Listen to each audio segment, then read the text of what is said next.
vraie formation continue pour soi-même aussi. Donc voilà, intellectuellement en tout cas, c'est hyper nourrissant. Je pense que ça vaut le coup de le tenter. Et puis si ça convient pas, on l'arrête. Mais je crois qu'une fois qu'on est dedans et grâce au côté intuitif d'Omnidoc, moi j'aime pas l'informatique, et ben j'adore Omnidoc parce que c'est facile et que j'ai pas à me dire comment ça marche, etc. C'est vraiment c'est prêt à l'emploi.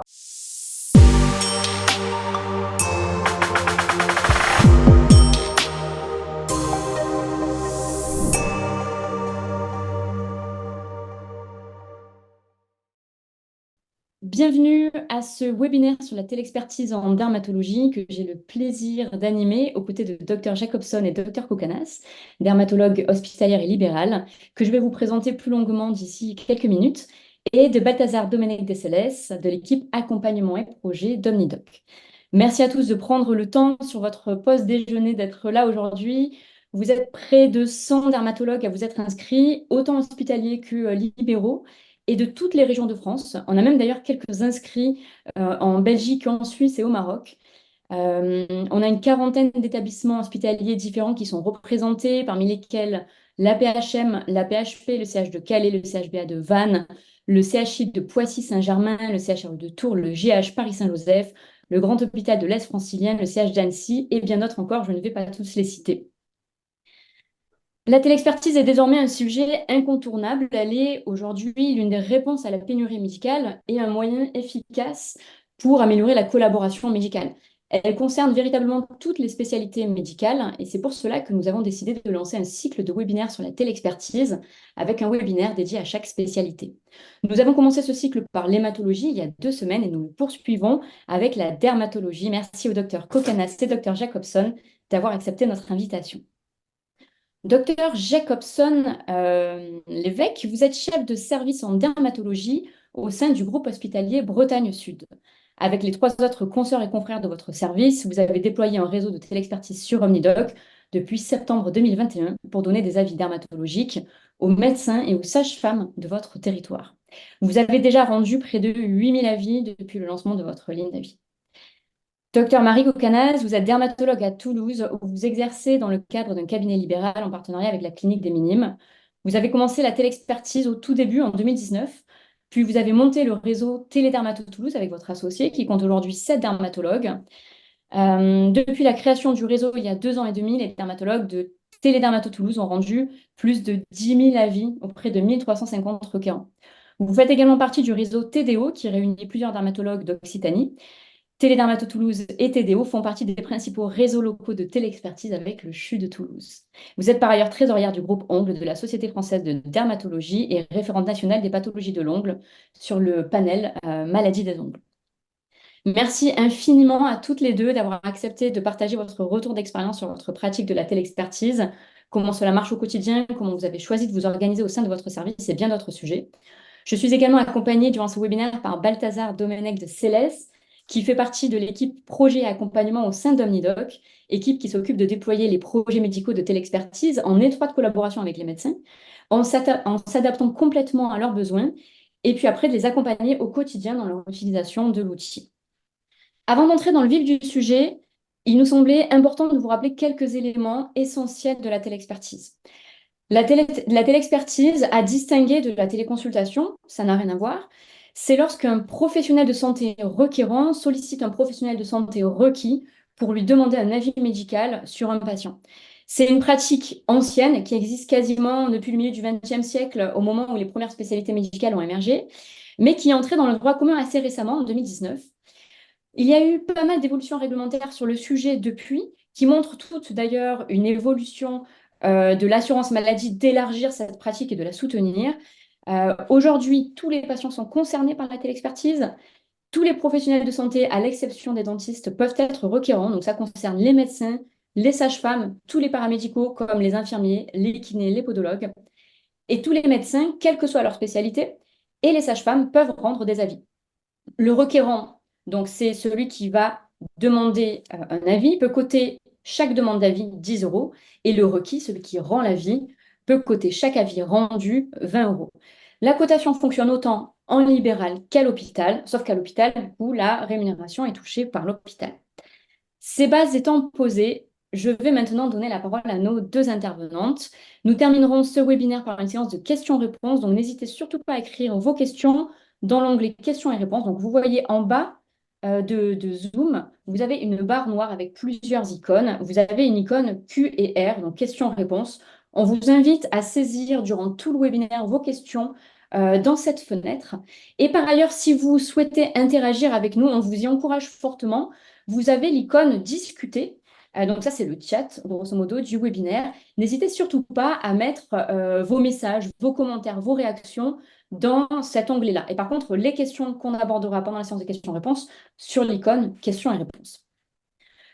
Ceci étant dit, nous allons commencer la table ronde. Docteur Kokanas, Docteur Jacobson, vous êtes toutes les deux engagées de très longue date sur la téléexpertise, quasiment depuis le tout début de la téléexpertise.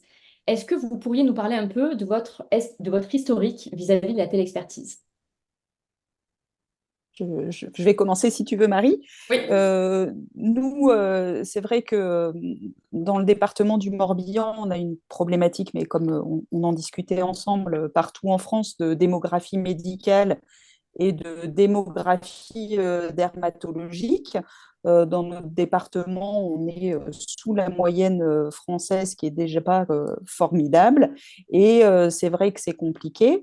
On était jusqu'à présent le seul établissement hospitalier à avoir un service de dermatologie dans le Morbihan. Et donc, c'était compliqué. On était initialement que deux collègues. Et au vu des demandes croissantes, on s'est dit que c'était rendre service et à la population et à nos collègues médecins généralistes qui finalement arrivaient à nous solliciter par plein de biais et de canaux pas forcément sécurisés, donc des mails, des SMS et du harcèlement un peu continu pour voir des gens. Et du coup, on s'est dit que c'était bien de formaliser les choses, tracer et sécuriser et rendre service. Et on a réfléchi à la mise en place dès juillet 2021. C'est vrai que c'est monté en puissance et ça a aussi permis de renforcer notre équipe hospitalière, ce qui fait qu'on a vraiment créé un réseau où maintenant les 4 médecins seniors de l'hôpital participent à la téléexpertise. Euh, et c'est vrai que nous, on a fait le choix d'autoriser comme requérants les médecins et les sages-femmes, parce que c'est vrai que la problématique aussi du manque de gynécologues et pour des lésions pigmentées génitales, ça pouvait être problématique. Donc, on voulait répondre assez rapidement aussi à cette demande.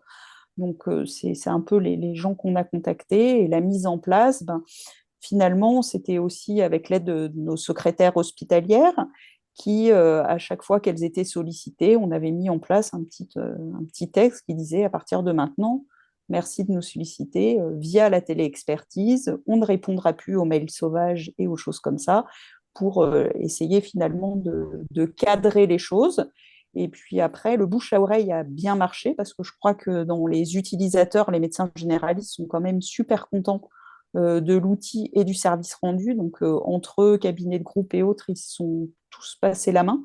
Et maintenant, je crois qu'on a plus de 750 requérants distincts et chaque mois, on est à entre 250 et 300 requérants distincts pour la dermatologie. Donc, je pense que ça a bien fonctionné sans mettre trop de choses en œuvre.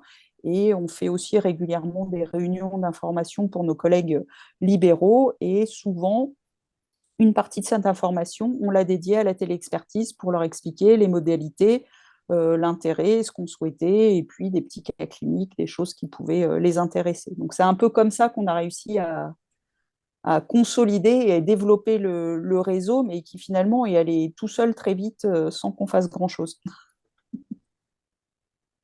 De mon côté, quand j'ai commencé la téléexpertise, c'était en 2019. Donc, c'était quand même les débuts de la téléexpertise.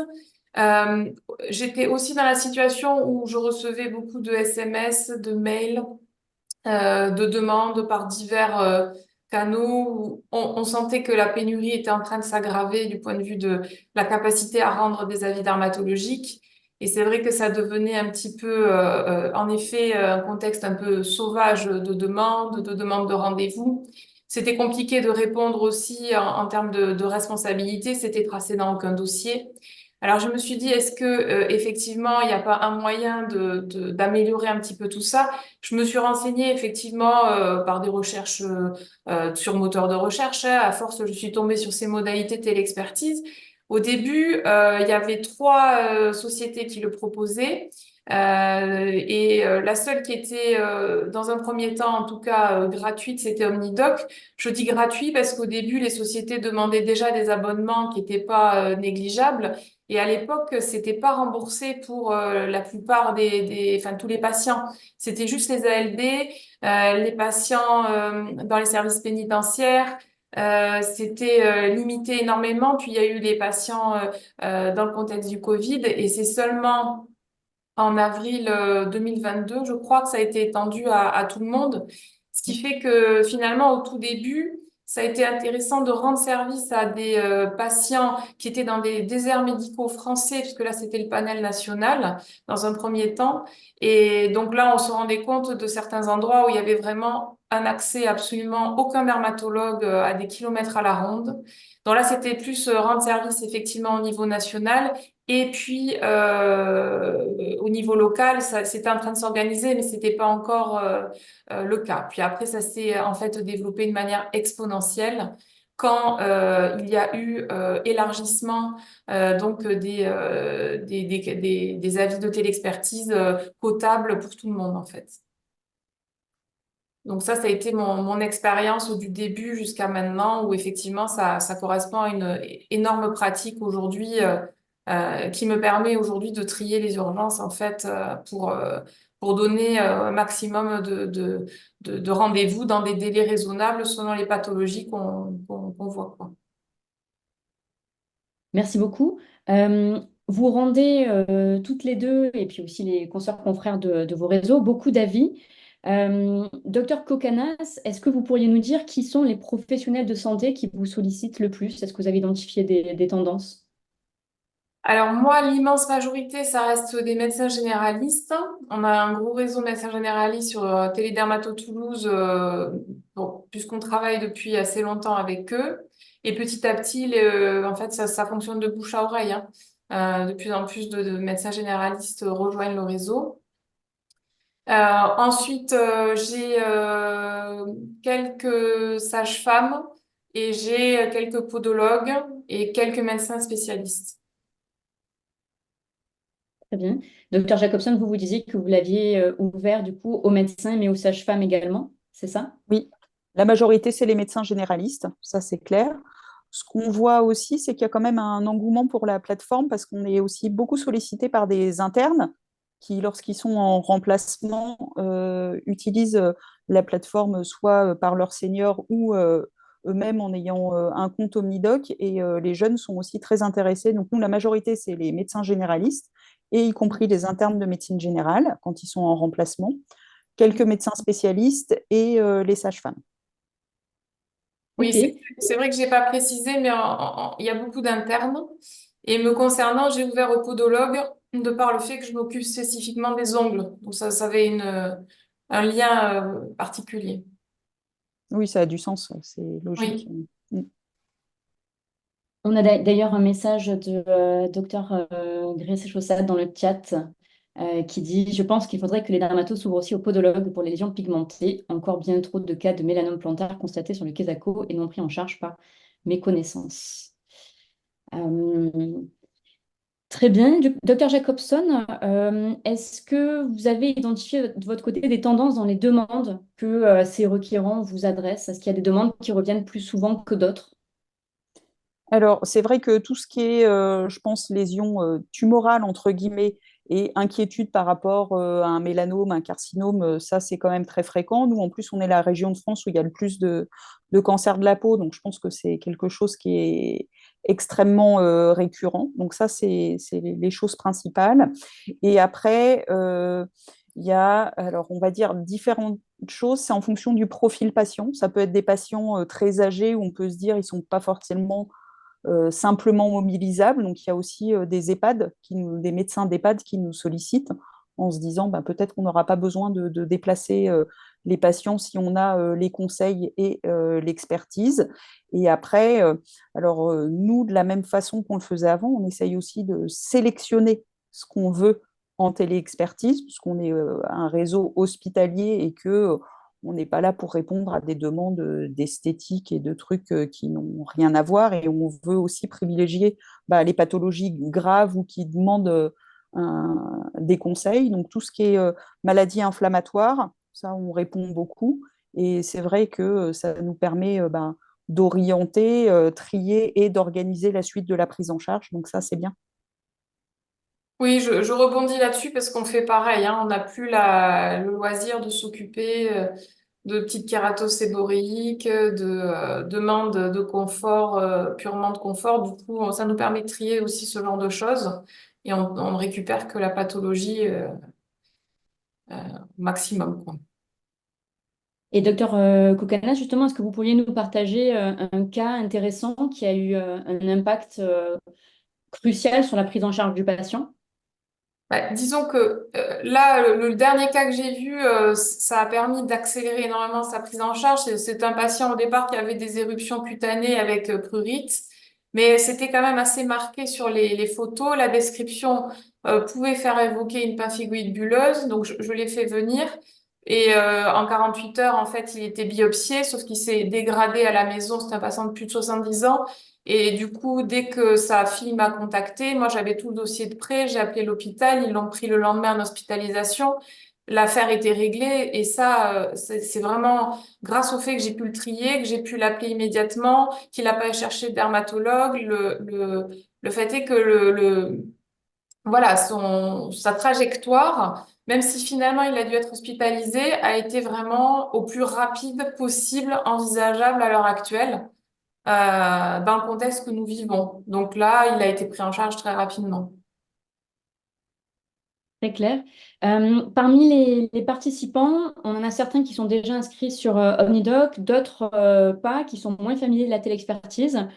Pour cela, Dr Jacobson, est-ce que vous pourriez leur dire en quelques mots, de manière assez concrète, comment ça se passe quand vous rendez un avis pour qu'ils puissent se projeter? Oui, alors moi déjà, ce qu'il faut comprendre, c'est que nous, on a notre activité classique, donc de consultation, d'avis interservice, hôpital de jour, etc.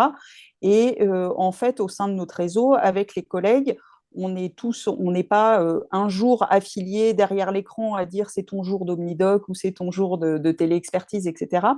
En fait, on va recevoir une notification dans nos mails et on sait que du coup, il y a une demande d'avis qui est en cours. Et nous, on s'est organisé, mais c'est notre façon de faire parce qu'on n'est pas très nombreux, on est sur plusieurs sites, on a pas mal d'activités. Ça va être en gros le premier disponible qui va répondre. Donc, en fonction, on voit qu'on a une alerte mail, on se connecte sur OmniDoc et donc là apparaît la demande d'avis. Donc, nous, on avait en amont formaliser un petit texte pour dire exactement ce qu'on voulait auprès des collègues, c'est-à-dire d'avoir un dossier détaillé avec les antécédents, les traitements pris, d'avoir vraiment l'histoire clinique pour éviter de ne pas avoir trop C'est sûr. d'aller-retour. Et puis, l'autre point le plus important, c'est des photos qui soient nettes avec, en général, un plan de loin, un plan cadré. Et puis, chez certains, on a de plus en plus de médecins généralistes qui utilisent un dermatoscope. Donc, voilà, qui est ça aussi, mais qu'on ait un peu tous les éléments à disposition.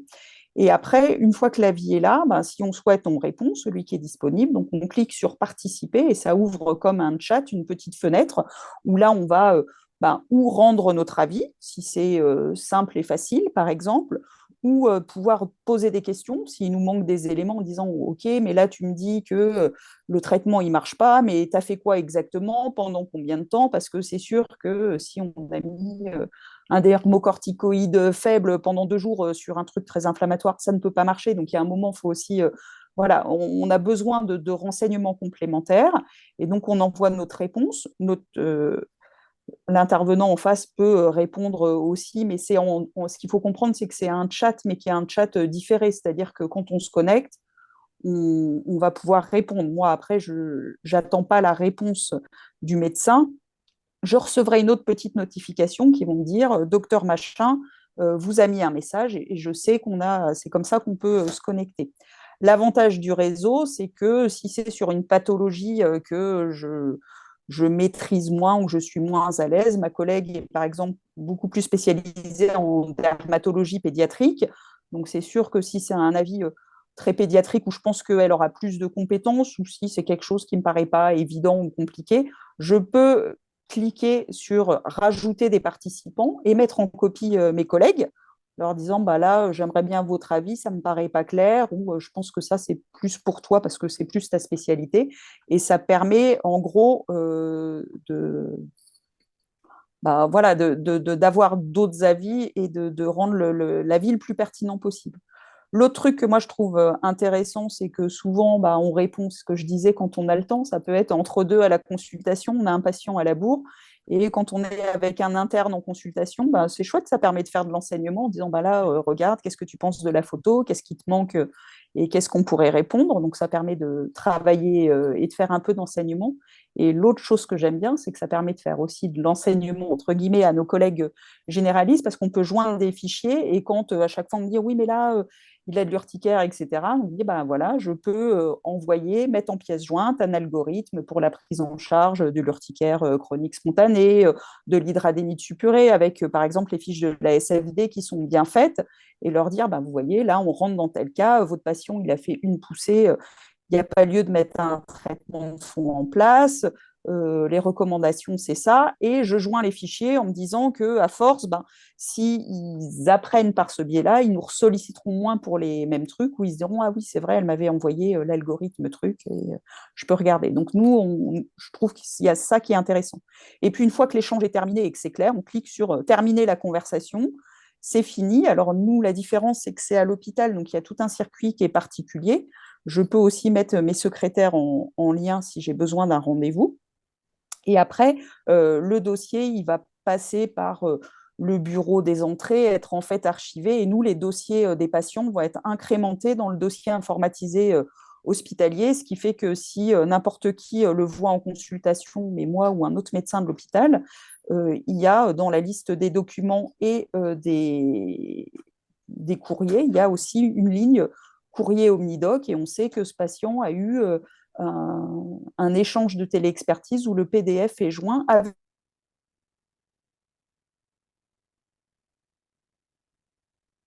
Ah, docteur Jacobson, vous avez frisé. En attendant que votre connexion se rétablisse, euh, vous l'avez dit toutes les deux, l'essentiel de vos requérants, c'est des médecins généralistes. Il se trouve qu'on a pas mal de médecins généralistes euh, qui sont présents aujourd'hui. Docteur Kokanas, du coup, j'adresse ma question, Oui, je oui. vous adresse ma question. Est-ce que vous pourriez me dire si vous avez des recommandations à leur adresser pour que autant eux que vous profitiez au mieux de la téléexpertise? Mais je pense qu'effectivement, il est important qu'on ait, mais ça le docteur Jacobson l'a bien précisé, une histoire clinique la plus fournie possible, avec les antécédents des patients, leur traitement en cours, éventuellement si c'est une chronologie d'introduction médicamenteuse ou de changement médicamenteux. Et également, la qualité des iconographies est très importante. Parce que malheureusement, quand on reçoit une photo floue, c'est compliqué pour nous de donner un avis. Donc, souvent, il nous arrive de demander des nouvelles photos. Donc, ça, c'est important d'avoir vraiment des photos de qualité. Et en effet, je rejoins Dr Jacobson qui disait que les généralistes équipés de plus en plus de dermatoscopes, ça peut nous aider en effet dans certains cas à avoir un avis plus formel. Évidemment, il faut aussi que la photo soit de bonne qualité sous dermatoscopie, ce qui est parfois un peu moins évident, mais tout ça, ça peut s'apprendre. Mais à l'avenir, je pense que ça sera indispensable de fournir ces photos dermoscopiques et ça va se faire. Et ensuite, voilà, la qualité de vraiment la retranscription de l'histoire clinique du patient est vraiment cruciale, hein. Pour nous, c'est sûr, hein. Merci beaucoup pour ce retour. Alors, je pense que Dr Jacobson a peut-être des soucis pour se reconnecter. Balthazar, si jamais tu peux l'appeler. Ouais, Merci. je suis en train de le faire. Ok, super. On va continuer du coup avec vous, Dr Kokanas. Euh, On a eu pas mal de questions à ce sujet lors de l'inscription des participants. Euh, Qu'est-ce qui se passe généralement après une telle expertise? Combien de patients vous voyez au cabinet? Et en fait, est-ce que vous avez réussi à quantifier à peu près ou à la louche le nombre de patients que vous recevez post-telle-expertise ou le nombre de telle-expertise en fait qui permettent aux requérants de prendre en charge le patient par lui-même? Est-ce que vous avez un peu une idée? Alors, bon, alors c'est difficile de donner des chiffres précis. Moi, je dirais que probablement sur 10 avis de dermatologie générale que je reçois, peut-être que je vois un, voire deux patients maximum. Après, si on me parle des avis ongles, j'en vois plus parce que c'est une niche et que il y a quand même un manque d'expertise de ce point de vue, que ce soit côté médecins généralistes qui ont eu aucune formation à ce sujet. Parfois même, donc mes collègues dermatologues me sollicitent pour des avis. C'est difficile sur ces niches-là particulières de demander aux personnes de s'en occuper. Du coup, là, j'en vois un petit peu plus, mais ça me permet quand même de trier les urgences. Ça me permet de donner, pour certains cas, des traitements préalables qui vont permettre d'améliorer l'état. Ça me permet aussi de demander certains examens complémentaires pour me faire avancer et ça permet donc d'accélérer la prise en charge au niveau de la consultation. Donc, dans tous les cas, il y a toujours un bénéfice pour moi, en tout cas, à bénéficier de la beauté l'expertise en amont de mes consultations. Voilà. Donc, c'est pas une charge, au contraire, ça me fluidifie mon travail. Et justement, vous avez complètement réorganisé votre pratique grâce à la télexpertise. Vous le disiez, aujourd'hui, vous recevez plus que des patients post-télexpertise. Est-ce que vous pouvez nous parler un petit peu de comment justement la télexpertise a complètement remodelé la façon dont vous exercez votre métier? Alors, nous, ce qu'on a mis en place dans notre cabinet avec mon associé, c'est en gros deux modalités d'avis ou de rendez-vous. Dans la mesure où nous ne pouvions plus répondre à la demande, dans la mesure où les gens nous viennent voilà, des quatre coins de la région. Alors, je parle de l'ancienne région, de la découpage géographique de l'ancienne région Midi-Pyrénées, puisqu'évidemment, on ne va pas jusqu'à Montpellier. Mais ce que je veux dire par là, c'est que les cabinets dermatologie aujourd'hui prennent plus de nouveaux patients. Donc, nous, on s'est dit, on va quand même prendre des gens qui n'ont aucun recours, mais par contre, on va les trier. Donc, on a deux modalités de prise de rendez-vous aujourd'hui. On a quand même gardé une consultation dite de dépistage, qui est une consultation qui ne passe pas par la téléexpertise, qui s'ouvre une fois par mois et qui permet à peu près sur une à deux demi-journées par semaine de faire du dépistage, donc de la prévention aussi, parce que sinon, nous n'avons quasiment plus aucune activité non plus de prévention. Donc là, nous l'avons conservé. Et puis tout le reste, nous avons soit des plages de consultation bloquées pour du suivi post-expertise. Et puis sinon, nous avons aussi des plages réservées pour de la chirurgie. Me concernant, j'ai une plage de chirurgie cutanée et puis une plage de chirurgie unguale. Donc, on organise comme ça notre travail. Et effectivement, ça oblige pour toute la partie général à passer par le médecin généraliste. Mais d'ailleurs, c'est le parcours de soins, le médecin généraliste. Et du coup, c'est le premier recours. Soit il sait, du coup, il donne le traitement, il ne fait pas appel à nous. Soit il hésite ou il ne sait pas et il fait appel à nous par téléexpertise. Et comme je disais tout à l'heure, ça nous permet de donner un premier avis. Parfois, on a besoin de voir, parfois, on n'a pas besoin de voir. Parfois, on demande des examens préalables. Dans tous les cas, ça fait accélérer. C'est comme ça qu'on fait. Ok, très clair, merci beaucoup. Euh, Désolée, ouais, ma connexion a planté et ça y est. Docteur J'espère que Jacobson. ça va tenir jusqu'à la fin. Il n'y a pas, Les il y a joies de pas, l'informatique. aucun problème. Euh, J'avais une question pour toutes les deux. Une question qu'on nous a pas mal posée et qui intéresse, je pense, beaucoup les participants qui nous regardent. Combien de demandes vous recevez en moyenne? Je ne sais pas quelle est l'échelle la plus pertinente, mais par jour, par semaine, par mois, est-ce que vous arriveriez à quantifier ça? Alors, Oui. Nous, vas-y Marie. ouais, alors moi, me concernant, sur notre réseau Télédermato Toulouse, on reçoit à peu près une quarantaine d'avis par jour. Et moi, dans ma boîte qui me tombe directement, j'en ai peut-être entre 6 et 10 par jour. Et vous, docteur Jacobson, côté du Donc coup nous, Bretagne on Sud? reçoit donc pour l'hôpital, donc on est entre, ça varie, on va dire entre 20 et 30 par jour. Donc c'est pour Entre- ça que c'est celui disponible qui répond. On est entre, oui, on va dire 380 et 420 par mois, quoi. Sachant Ok. qu'on nous, on a fait le choix de ne pas répondre les week-ends et les soirs. Enfin, si on n'est plus à l'hôpital, voilà. Disons que pour pas que ça soit trop envahissant, même si je sais que certains collègues, des fois, se disent que ça peut être plus facile de répondre sur l'application une fois que les enfants sont couchés le soir, etc. Nous, on a fait le choix de dire on fait ça. Donc, c'est pour ça que peut-être que le lundi matin, il y en a beaucoup plus parce qu'il y a tous les avis du week-end et qu'il y a des journées qui sont beaucoup plus d'avis que d'autres. Mais voilà. La moyenne est entre 20 et 30. Et on est, oui, on est à peu près à 400 avis par mois mensuels sur nos relevés que vous nous faites. Alors ça soulève un point, un point qui a fait un peu la une des actualités il y a quelques semaines. Donc, au moment de l'entrée de la télexpertise dans le droit commun, l'assurance maladie a mis en place des garde-fous concernant la télexpertise. On ne peut pas coter, en tout cas aujourd'hui, plus de 20% d'actes de télexpertise et de téléconsultation sur une année. Alors, c'est une mesure qui est actuellement sur la table des négociations conventionnelles. Il est question d'augmenter le seuil et éventuellement de le décorréler de la téléconsultation.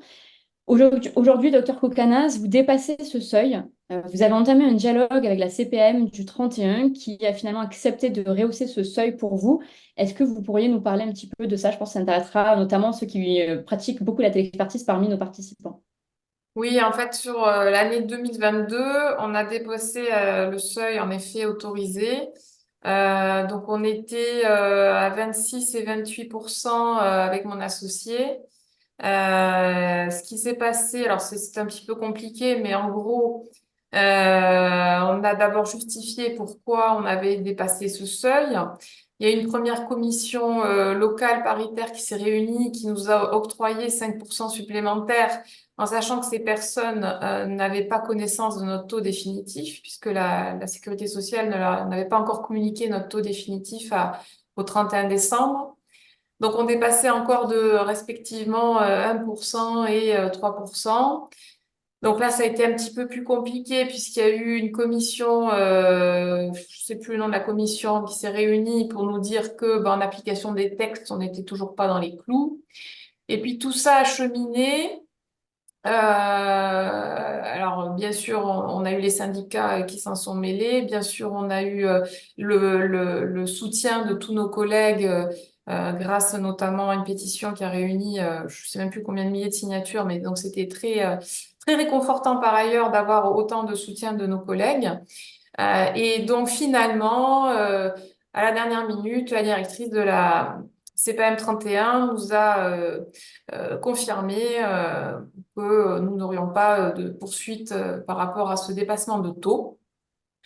Ce qui évidemment était quand même un soulagement pour nous, sachant que en 2023 nous allons également dépasser ce taux. On n'a pas encore notre taux définitif, mais on sait déjà qu'on va le dépasser.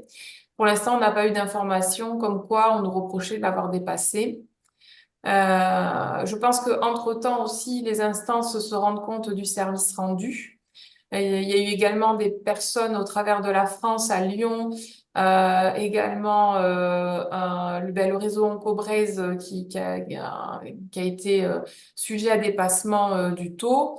Et donc, au plan national, en fait, les personnes commencent à se rendre compte que c'est un service rendu et non une déviance en fait du système, quoi. Voilà. Donc, il semblerait que les choses s'assouplissent pour l'avenir. On croise les doigts. Mais en tout cas, concernant les négociations conventionnelles, on est plutôt sur la bonne voie et tout ça devrait se décanter, on l'espère, dans les prochaines semaines ou mois. À voir. Vous avez donc toutes les deux décidé de mettre en place un réseau de télexpertise avec vos consoeurs et confrères sur Omnidoc. Docteur Jacobson, vous nous avez parlé plutôt de manière assez détaillée justement du fonctionnement de ce réseau. Docteur Kokanas, est-ce que vous pourriez nous dire deux mots justement sur la façon dont fonctionne votre réseau de télexpertise, comment vous êtes organisé avec vos consoeurs et confrères? Oui, ben, donc nous finalement, on a créé ce réseau à deux, puis on a grossi petit à petit. On est aujourd'hui 7 dermatologues. Alors, ce qui s'est passé, c'est que ben, on s'est tout simplement vus entre nous, et puis on a convenu d'une façon de fonctionner. Donc, en effet, c'est celui qui est le premier disponible qui prend en charge ben, la quantité d'avis qu'il peut assumer. Et en effet, s'il faut voir le patient, ben, c'est le médecin qui a pris l'avis qui va assumer également. Et ça, c'est le plus important pour nous, c'est que chacun puisse assumer ensuite s'il y a besoin d'un rendez-vous derrière. Ça serait inconcevable qu'il y ait une espèce de tri en ligne et que derrière, la recommandation soit aller voir un dermatologue. Il faut être évidemment acteur de ce rendez-vous derrière. Euh, donc l'avantage aussi, c'est que nous avons des dermatologues qui ont des casquettes parfois un petit peu plus marquées pour tel ou tel domaine. Donc par exemple également, si je me sens moins à l'aise sur un sujet, je peux partager à quelqu'un qui l'est plus et donc en faisant ajout de participants, ça permet cette collégialité qui est quand même quelque chose d'extraordinaire de le partager en direct et la rapidité de réponse par rapport à cette demande. Donc ça, c'est un des plus, je trouve, de la téléexpertise pour ça. Ensuite, on s'est mis d'accord également pour rédiger un texte pour demander bah, de respecter un certain nombre d'éléments. Si les personnes vivent en dehors bah, du bassin local, bah, il faut pas s'adresser à nous puisqu'après on ne pourra pas les faire venir pour les voir. Si les personnes ont déjà un dermatologue, s'il vous plaît, ne nous demandez pas, puisque sinon on va être en porte-à-faux vis-à-vis de nos collègues dans le cadre d'un suivi qui est déjà opérationnel. Pareil par rapport à toutes les demandes d'esthétique ou de confort pur, on demande de ne pas nous solliciter. Et voilà, donc on s'est mis d'accord sur tout un tas de paramètres qu'on gérait ensemble. Pareil par rapport aux vacances, on essaie de voir qui est là, qui est pas là, etc., etc. Mais voilà, il faut s'entendre tous ensemble par rapport à un fonctionnement. Voilà. Très clair. Docteur Jacobson, quant à vous, donc vos confrères et vous-même rendez les avis en dermatologie, mais d'autres implications de votre centre sont impliquées dans l'activité de l'expertise, à commencer par le secrétariat et le bureau des entrées. Est-ce que vous pouvez nous expliquer leur rôle, comment est-ce qu'ils fonctionnent? Donc nous, dans les participants, on a mis en effet notre secrétariat. Et ce qu'il faut savoir, c'est qu'on a une activité multisite, c'est-à-dire qu'on travaille sur l'hôpital de Lorient, mais on a aussi, on tourne régulièrement pour aller sur l'hôpital de Quimperlé. Et du coup, les deux secrétariats sont en lien, ce qui veut dire que si on voit que le patient est plus dans la région de Quimperlé que de Lorient, ben, on va cliquer sur secrétariat Quimperlé en disant ben, peut-être que ce patient-là sera à voir là-bas parce que ça simplifiera, c'est plus près de son lieu d'habitation et comme nous, on est sur deux sites de consultation, qu'on puisse adapter à ça. Et après, tout ce qui est, alors c'est vrai que le circuit, nous, ce qui était le plus important pour nous, c'est que tout ce qui soit rendu soit dans l'informatique générale de l'hôpital. Donc ça, c'est le point le plus important. Nos secrétaires, alors ça, à l'hôpital, c'est toujours compliqué il faut que ça soit compatible avec ben, les logiciels, que l'informatique soit d'accord, qu'il y ait un circuit de facturation, etc. Donc il y a eu quand même beaucoup de réunions et de choses à mettre en place avec les différents services pour que ça soit fluide. C'est vrai qu'au départ, nos secrétaires ont été pas mal sollicités. Elles numérisaient les avis pour être sûr qu'on les ait, etc. Maintenant, c'est fait de façon automatique et instantanée. Et pour la facturation, en fait, il faut que toutes les données soient rentrées correctement et que le patient soit enregistré comme n'importe quel patient qui viendrait de l'extérieur et qui donne sa carte de sécu et de mutuelle. Et après, il a un dossier numérique hospitalier, on va dire, dans lequel on peut incrémenter des documents de téléexpertise ou de consulte présentielle. Donc, nous, on les sollicite, mais c'est-à-dire que ce qu'on disait, c'est pas moi non plus qui vais donner le rendez-vous. C'est-à-dire que si c'est un patient qui a besoin d'être vu en consultation, hein. Comme Marie, nous aussi, c'est évidemment limité à notre secteur d'activité, même si ça dépasse un petit peu le territoire de santé. Il peut y avoir des gens qui viennent d'un peu plus loin en Bretagne. Néanmoins, il faut qu'on soit capable de pouvoir les voir en consultation, c'est le but, et que les médecins avec qui on interagit, c'est nos collègues qui peuvent nous appeler. Et voilà. Donc, dans ces cas-là, euh, logiquement, ça reste très local, quoi. Donc, ceux qui sont vus, c'est pas moi qui vais donner le rendez-vous, je vais cliquer et je vais donner les consignes à ma secrétaire. Donc, en effet, souvent, c'est plutôt celui qui donne l'avis qui voit, mais pas forcément. Dans ces cas-là, on rajoute les autres en participant. Notre assistante, en ce moment, elle opère beaucoup, elle aime bien la chirurgie. Donc, s'il y a un petit truc à enlever, ben, on peut se dire, bah, tiens, ça, hop, ça lui fera plaisir. Je la rajoute. Et puis, au secrétaire, on dit, bah, est-ce que tu peux mettre à tel collègue voilà, dans tel délai. L'autre chose que moi, je trouve qui nous simplifie la vie, donc je n'ai pas moi de rendez-vous à mettre, c'est ma secrétaire qui sait et elle va me dire dans combien de temps à peu près tu veux qu'il soit vu, dans quel délai. Et puis, c'est ce qu'on disait pour le tri et l'adressage, par exemple, pour des dermatoses inflammatoires sévères, un psoriasis, une dermatite atopique très sévère, on se dit, bah, faut qu'on les voit à l'hôpital, il y aura des choses à mettre en place. De la même façon, on leur dit, bah, écoute, tu me prévois un rendez-vous dans 3 semaines, une fois qu'il a réalisé un bilan pré-thérapeutique. Et là, de la même façon, notre secrétaire, elle sait, elle va créer le rendez-vous, convoquer le patient et envoyer les ordonnances qu'il faut pour que finalement, quand on le reçoit, bah, la moitié du boulot soit fait et qu'on puisse aller plus vite dans la prise en charge. Donc, c'est des choses que nous, on a mis en place aussi avec nos secrétaires pour fluidifier et simplifier les choses, quoi. Et pas Merci nous se beaucoup. rajouter du secrétariat en plus. Oui, vous avez vraiment délégué toute cette partie administrative à votre secrétariat. Et pour information, au GHBS, on a mis en place une interopérabilité entre Omnidoc et le système d'information de votre hôpital, qui fait que le compte-rendu est envoyé automatiquement d'Omnidoc dans votre DPI. Donc ça, c'est du travail administratif en moins aussi pour le secrétariat, le bureau des entrées. Oui. Euh, donc, on le voit grâce à l'exemple de vos réseaux. Donc, les réseaux de téléexpertise permettent à plusieurs médecins de s'organiser ensemble pour exercer leur activité d'avis. C'est vrai à la fois pour un service hospitalier, pour un cabinet de groupe. Et cette réalité, elle est en train de s'étendre à une autre forme d'organisation émergente, les équipes de soins spécialisées, les ESS. On a d'ailleurs plusieurs ESS qui ont monté des réseaux sur OmniDoc. Docteur Kokanas, je m'adresse à vous parce que vous exercez en tant que libéral. Est-ce que vous pourriez nous dire ce que vous pensez de cette nouvelle forme d'organisation et en quoi la téléexpertise est pertinente pour les ESS?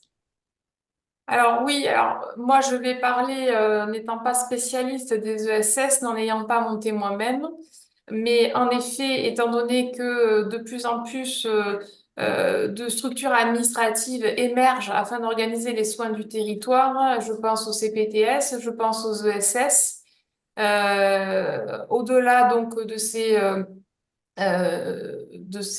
noms de structures administratives, il est certain que pour communiquer à l'intérieur de ces structures, il est indispensable d'avoir une modalité comme la téléexpertise, que ce soit dans une CPTS ou dans une ESS. Donc, je vois pas trop comment ces structures pourraient s'en priver d'ailleurs. Maintenant, moi, je pourrais pas plus commenter les ESS puisque je n'en ai pas monté et que je n'ai pas vocation à monter voilà, à court terme. Donc, je pense que c'est impensable qu'il n'y en ait pas dans ces structures-là. Oui.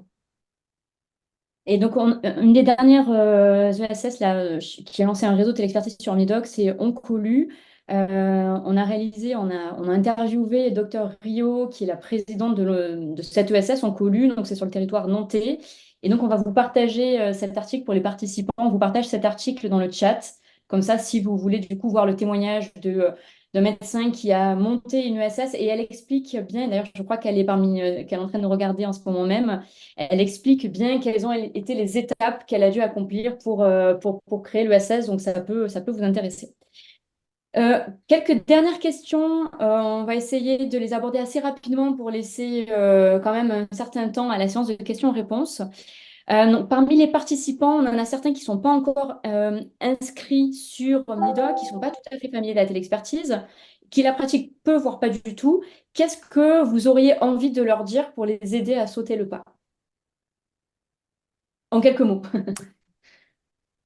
En quelques Caroline? mots, et ouais, alors je vais commencer. Moi, ce que je recherchais là-dedans, c'était quelque chose qui soit sécurisé, tracé et valorisé. Parce que, en fait, c'est des choses, il y a beaucoup de choses qu'on faisait déjà avant, mais qui finalement n'étaient pas tracées. C'était du temps qui n'était pas valorisé. À l'hôpital, on ne le voyait pas, finalement, tous ces services rendus qu'on donnait. Et puis, la sécurité du truc. Donc, je pense que c'est important. Malheureusement, c'est vrai que l'évolution démographique ne va pas aller en s'arrangeant et que bah, on a besoin d'aider nos collègues de ville, que les patients aient accès évidemment au maximum de soins et de spécialistes. Donc, il faut rendre service à la population. C'est une façon simple de le faire. Votre plateforme est particulièrement simple et facile. Ça s'utilise comme un WhatsApp. Vous avez aussi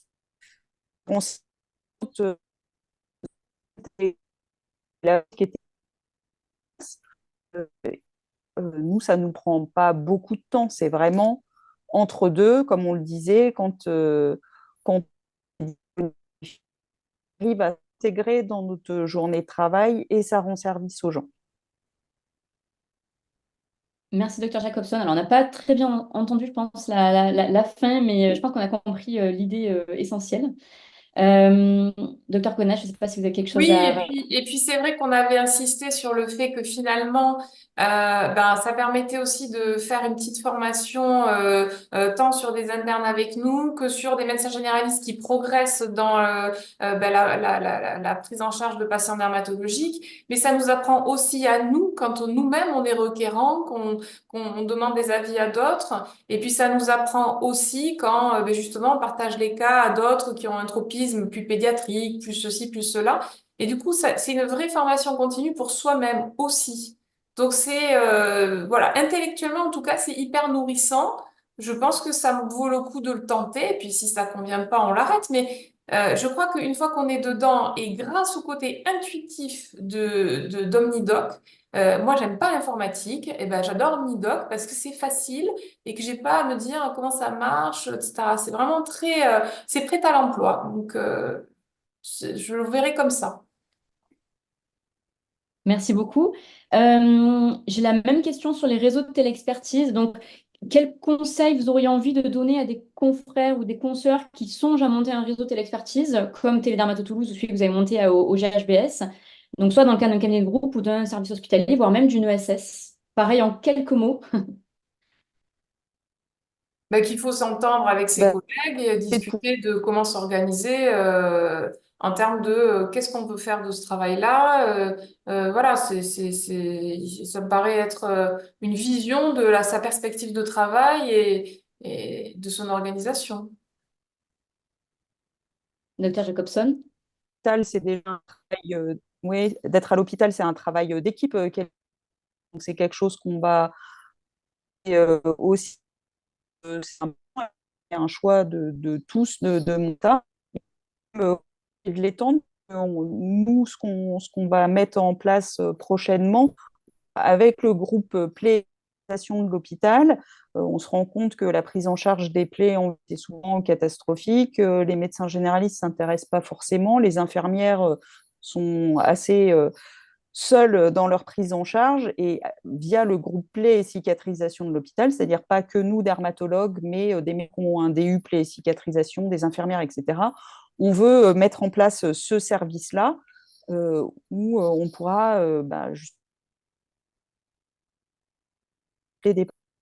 C'est vrai, Dieu, c'est fort, n'est pas seul. Le coup, on n'est pas tout seul à répondre aux avis. Et Docteur Jacobson, votre connexion est un peu hésitante. Peut-être que vous pourriez vous déconnecter et vous voilà, reconnecter. On vous entend pas, c'est assez haché. couper Euh, aussi. ouais, je pense que vous pouvez vous déconnecter et vous reconnecter. En attendant, donc Essayer, mais dernière question avant de passer à la séance de questions-réponses. Vous l'avez mentionné en tout début de webinaire, la pénurie médicale Et un peu ce qui sous-tend la télé-expertise, c'est elle qui explique en grande partie ce développement, cet essor assez important de la télé-expertise. Et il se trouve que la pénurie médicale, elle va continuer à empirer. Et donc, on peut penser qu'a priori, la télé-expertise va continuer à prendre de plus en plus d'ampleur. Comment est-ce que vous voyez les choses évoluer justement à l'avenir pour la télé-expertise et pour les parcours de soins en dermatologie, docteur Kokanas? Mais je pense qu'effectivement, la télé-expertise va poursuivre son chemin et que je pense aussi que le temps qu'on ait suffisamment de dermatologues, d'ailleurs ça, c'est pas très clair quand est-ce qu'on en aura suffisamment d'ailleurs. Donc je pense que oui, l'avenir est au beau fixe pour la télé-expertise, mais rendra service derrière de multiples façons. On a évoqué les EHPAD. Et ça, en dehors de la pénurie médicale, c'est de toute façon un progrès pour des patients qui n'auraient pas forcément accès aux soins quand même parce que c'est compliqué de les faire venir, parce que c'est tout un trafic de brancards, etc. Du coup, en dehors de la pénurie, il y a aussi ces aspects-là de déplacement et de patients qui sont isolés, etc. Donc c'est... Mais la pénurie va s'aggraver et la téléexpertise va progresser. Enfin, ça, j'ai pas de doute. Je sais pas. Docteur Jacobson, un mot sur donc ce qui reste à venir pour la télé-expertise au vu de la pénurie médicale qui va s'accroître dans les prochaines années. Je ne sais pas si on vous a De retrouvé. toute Non. façon, ça va se maintenir et se développer. Ouais. Ben, Ouais, non, je crois que votre connexion n'est pas encore complètement de toute rétablie. façon, Je Vous vous pouvez propose peut-être qu'on essayer, passe. docteur, de vous couper la caméra. Excuse-moi, pardon, Anaïs, de couper la caméra. Peut-être que vous aurez une ouais, je vais meilleure faire ça parce que bande moi, je vous passante. ai. Ouais, je peux le faire pour vous. Parce Hop. que là, c'est bien, vous m'avez mieux. Oui, au niveau du son, c'est mieux. Donc, du coup, est-ce que vous pouvez nous dire un mot sur Bon, l'avenir de la télé-expertise au vu de la pénurie médicale qui s'accroît? de travailler dans. Nous, je vous dis, on développe de nouveaux réseaux. Donc, forcément, on a besoin de nous encore. Après, l'idéal, c'est que dans 50 ans, il n'y ait plus de télé-expertise. Ça veut dire qu'il y aura assez de médecins formés et que tous les patients seront vus par un spécialiste et un généraliste. Mais je pense qu'on en est loin. Donc, on n'a pas ces aller de l'avant les collègues pour les patients et faut cadrer les choses, développer aussi. Donc, il faut savoir l'intégrer dans ce il n'y a pas quelque part. Ok. Docteur Kokanas, donc je propose qu'on commence la séance de questions-réponses, il ne nous reste plus beaucoup de temps. On nous demande quelle durée représente la télémédecine par semaine dans votre pratique. Euh, Est-ce que vous arriveriez à quantifier ça? Ouais, je pense que ça représente 1 heure par jour, je pense. 1 heure par jour. Ok. Mm. Euh, Et sinon, une question pour Dr Jacobson, j'espère qu'on va bien vous entendre. Donc, Dr Jacobson, vous avez dit que la télexpertise avait permis de renforcer l'équipe hospitalière. Est-ce que vous pouvez préciser comment est-ce que l'activité a permis de créer des postes?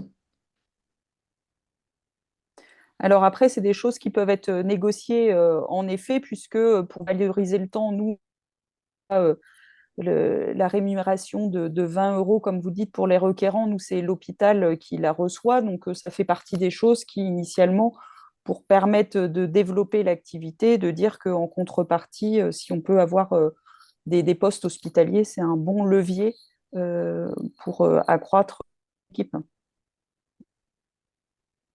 On a une participante qui nous demande comment gérer la sectorisation géographique des différents avis. Bah, Alors ça, on peut pas tout gérer non plus.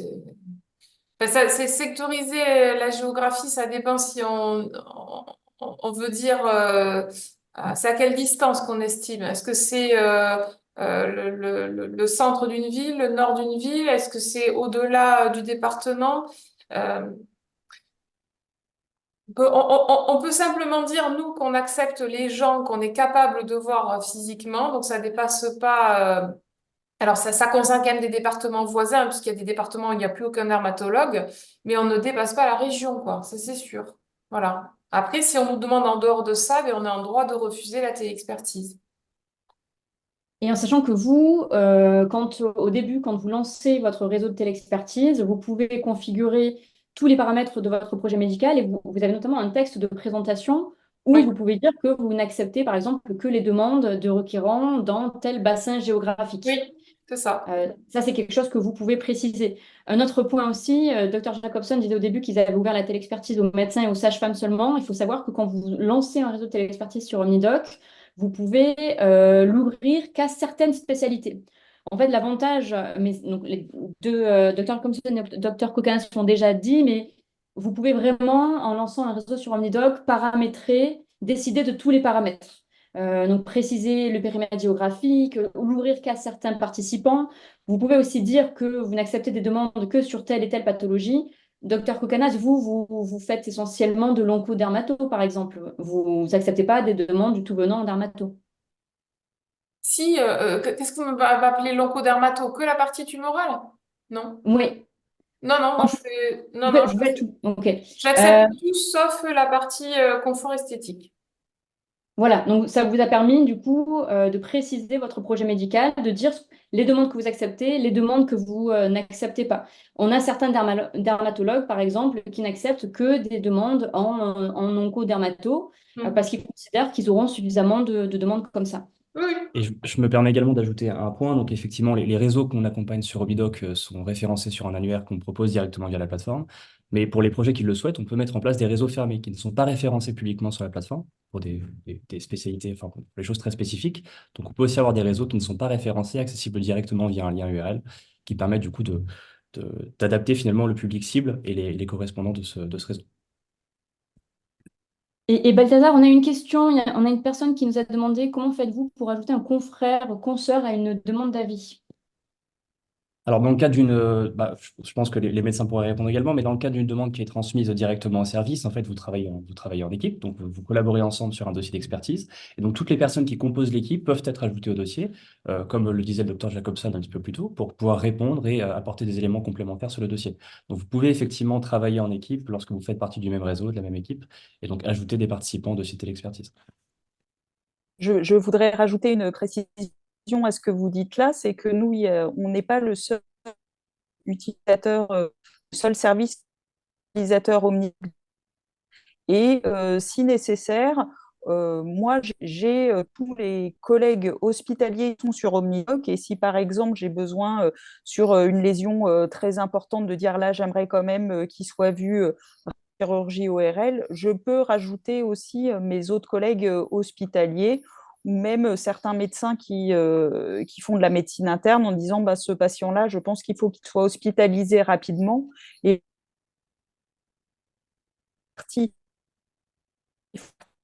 au hôpital, on peut choisir les services.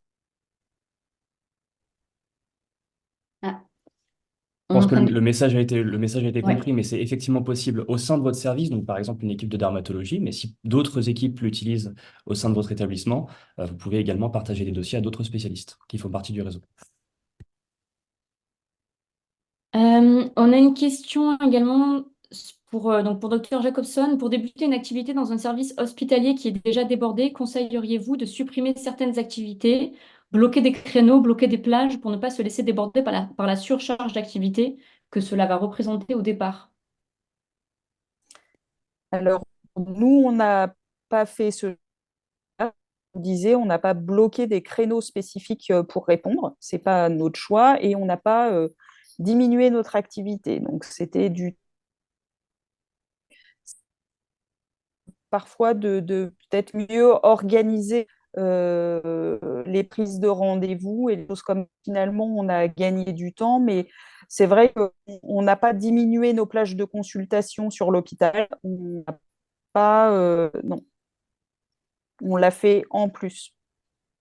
Et Ok. on a fait le choix de ne pas poster quelqu'un et de supprimer et de se dire on fait de la téléexpertise sur ce créneau-là. Donc oui, on a rajouté du travail.